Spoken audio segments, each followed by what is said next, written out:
Аллах Таала ыйык Куранда «Ваттини ва зайтун» инжирге жана зайтунга ант деп айтат.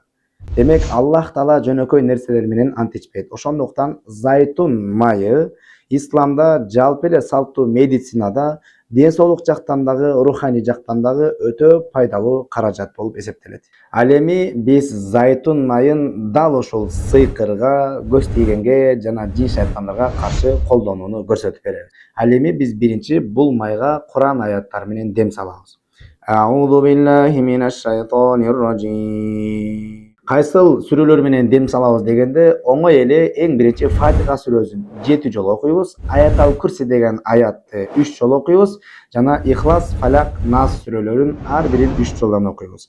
Жана ар бир сүрөнү окуп бүткөн сайын майдын ичине деп жеңилден үйлөп коебуз. Анан бул дем салынган даяр болгон майды эми сыйкыр тийген же болбосо дененин кайсыл жерлери ооруган болсо ошол жерлерге жука кылып сүйкөсөңүз болот.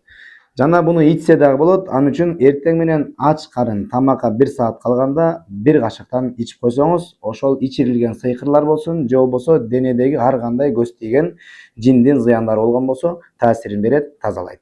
Жана ошондой эле зайтун майына жуунса да болот. Өзгөчө сыйкырларга, катуу көз тийгендерге, жиндин зыяндары менен ооруп аткандарга зайтун майы менен жуунуу сыйкырдын, көз тийгендин, жиндин күйүштүгүнө иншаллах себеп болот. Ал үчүн атайын даярдалган сууга зайтун майынан дем салынып аралашылган даяр зайтун майдан 1 кашык кошуп аралаштырып туруп ошол сууга жуунса болот.